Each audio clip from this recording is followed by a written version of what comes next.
celebrate the big national event, the Independence Day of India. This day is indeed the most auspicious day in the history of our nation, as it was won back its freedom after many years of relentless struggle put in by the freedom fighters.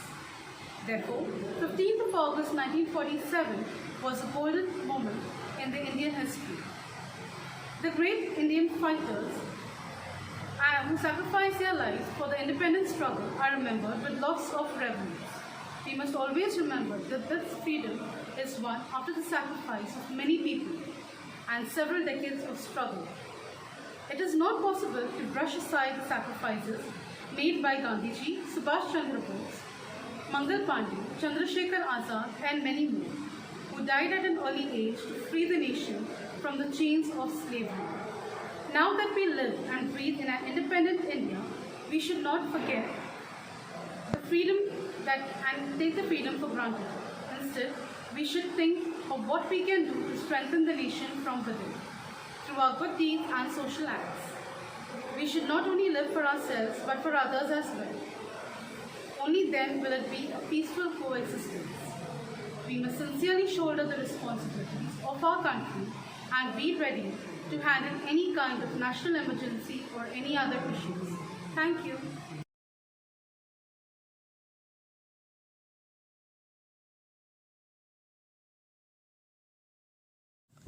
सुप्रभात। सभी उपस्थित अतिथि और शिक्षक गण को मेरा सादर प्रणाम। मेरा भारत महान। हमारे वीर योद्धाओं ने कई लड़ाइयाँ लड़ी और उसके बाद जाके 15 अगस्त 1947 को हमें आज़ादी मिली। तब से लेकर आज तक हम हर वर्ष 15 अगस्त को स्वतंत्रता दिवस के रूप में मनाते आए हैं। हमारे माननीय प्रधानमंत्री जी द्वारा हर साल लाल किले पर झंडा फहराया जाता है। आज से 74 वर्ष पूर्व हम पर अंग्रेजों का शासन था। वे व्यापार के बहाने भारत आए और धीरे धीरे सब कुछ अपने अपने अधीन कर लिया और हमें अपना गुलाम बना लिया। फिर कई आंदोलन और लड़ाई लड़ने के बाद 15 अगस्त 1947 को भारत स्वतंत्र हुआ। हमारे देश के वीर योद्धाओं की वजह से आज हम स्वतंत्र हुए हैं और उन लोगों को श्रद्धांजलि देते हुए इस दिन को मनाते हैं। स्वतंत्रता दिवस भारत के राष्ट्रीय पर्वों में से एक है। चलिए आए देखते हैं एडवोकेट बापू साहेब भोंडे हाई स्कूल लोनावला के प्राथमिक कक्षा के छात्र आपके सामने कुछ वीर योद्धाओं का चरित्र वर्णन और उनके बलिदानों की छवि प्रस्तुत करने जा रहे हैं। रानी लक्ष्मीबाई। मैदानी जंग में मरना है, फिरंगों से नहीं डरना है, कहती रानी लक्ष्मीबाई यह वादा पूरा करना है। रानी लक्ष्मीबाई मराठा शासित झांसी राज्य की रानी और 1857 की राज्य क्रांति की द्वितीय शहीद वीरांगना थी। उन्होंने सिर्फ 29 साल की उम्र में अंग्रेज साम्राज्य की सेना से युद्ध किया और रणभूमि में वीर गति को प्राप्त हुई। मैं अपनी झांसी नहीं दूंगी। बाल गंगाधर तिलक। बाल गंगाधर तिलक अथवा लोकमान्य तिलक एक भारतीय राष्ट्रवादी, शिक्षक, समाज सुधारक, वकील और एक स्वतंत्रता संग्राम के पहले लोकप्रिय नेता थे। उन्हें हिंदू राष्ट्रवाद का पिता कहा जाता है। स्वराज्य हा माझा जन्मसिद्ध अधिकार आहे आणि तो मी मिळवणारच। लाला लजपत राय। लाला लजपत राय भारत के एक प्रमुख स्वतंत्रता सेनानी थे। उन्हें पंजाब केसरी भी कहा जाता है। वे भारतीय राष्ट्रीय कांग्रेस में गरम दल के 3 प्रमुख नेताओं लाल बाल पाल में से एक थे। लाला लजपत राय भारतीय राष्ट्रीय आंदोलन के एक चमकते सितारे थे। Simon, go back! Simon, go back! मेरे शरीर पर पड़ी एक एक लाठी ब्रिटिश के ताबूत में एक एक कील का काम करेगी। और वही हुआ। लालाजी के बलिदान के 20 साल के भीतर ही ब्रिटिश साम्राज्य का सूर्य अस्त हो गया और उन्हीं चोटों की वजह से उनका देहांत हो गया। लालाजी ने साइमन कमीशन के विरुद्ध आयोजित एक विशाल प्रदर्शन में हिस्सा लिया, जिस दौरान हुई लाठीचार्ज में वो बुरी तरह से घायल हो गए। चंद्रशेखर आजाद एक साहसी स्वतंत्रता सेनानी और निडर क्रांतिकारी थे। काकोरी ट्रेन डकैती, विधानसभा में बम की घटना और लाला लाजपत राय जी की हत्या का बदला लेने के लिए एसपी सैंडर्स की हत्या जैसी घटनाओं में शामिल वह क्रांतिकारी भारत का चेहरा थे। देश की आज़ादी के लिए कुर्बानी देने वाले क्रांतिकारी चंद्रशेखर आजाद जब पहली बार अंग्रेजों की कैद में आए तो उन्होंने 15 कोड़ों की सजा दी गई थी। दुश्मनों की गोली का हम सामना करेंगे, आजादी रहे और आजादी ही रहेंगे। भगत सिंह को भारतीय राष्ट्रवादी आंदोलन के सबसे प्रभावशाली क्रांतिकारियों में से एक माना जाता है। वे कई क्रांतिकारी संगठनों के साथ मिले और उन्होंने भारतीय राष्ट्रीय आंदोलन में अपना बहुत बड़ा योगदान दिया था। भगत सिंह जी की मृत्यु 23 वर्ष की आयु में हुई जब उन्हें ब्रिटिश सरकार ने फांसी पर चढ़ा दिया था। भगत सिंह, कोर्ट ने तुमको और तुम्हारे शासन को फांसी की सजा सुनाई हुई है। ये तो बहुत खुशी की बात है। वो तुम्हें फांसी खुश हो, अब तुम्हारी ठीक है। इस देश में तो लोग ड्रम स्टिक और उस ड्रम को पूरा करने के लिए ट्राई करते हैं। ड्रीम तो मैंने बचपन में ही देख लिया था।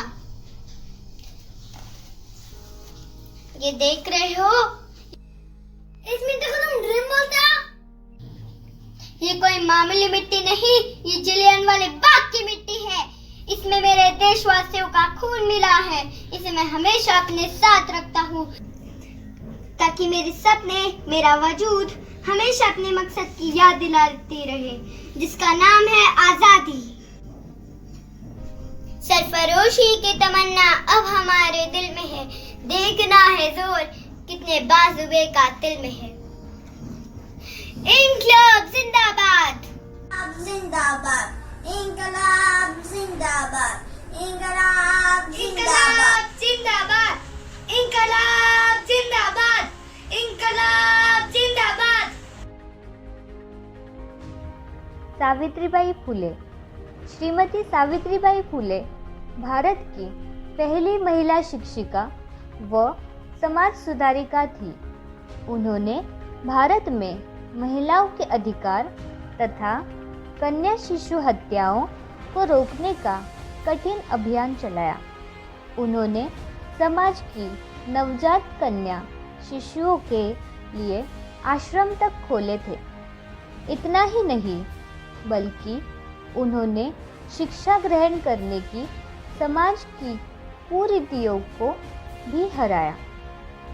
भारत की महिलाओं के लिए शिक्षा के दरवाजे खोलने हेतु उन्होंने महिला विद्यालय खोले।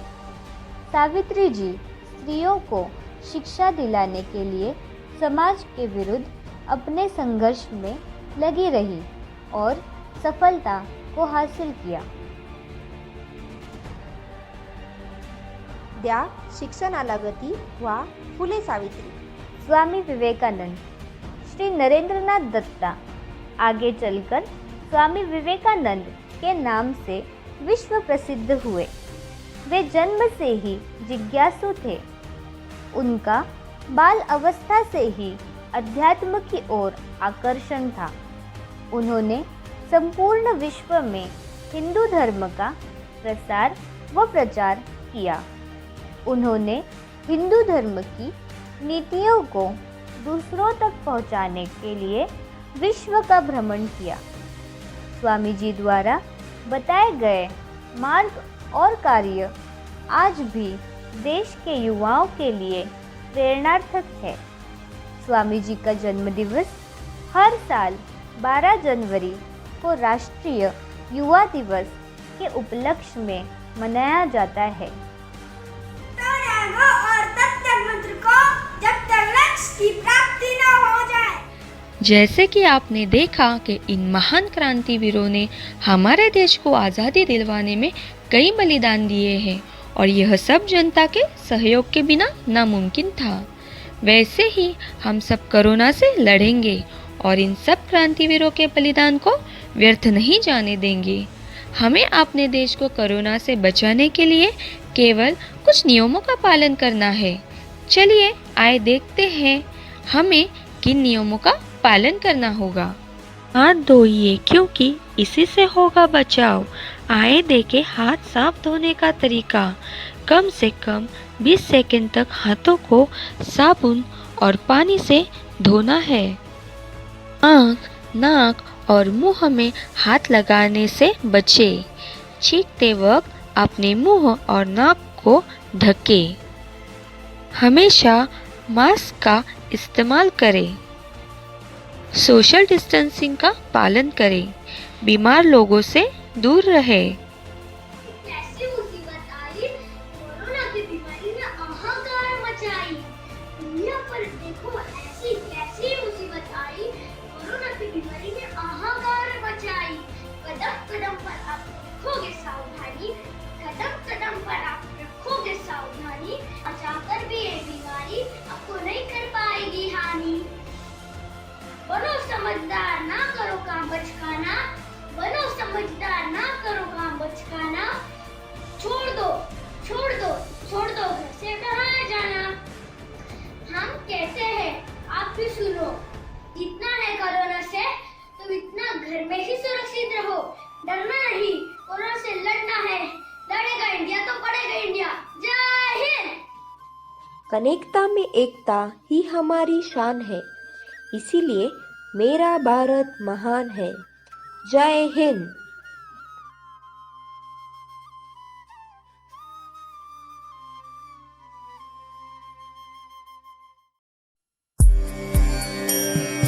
वन्दे मातरम्, वन्दे मातरम्।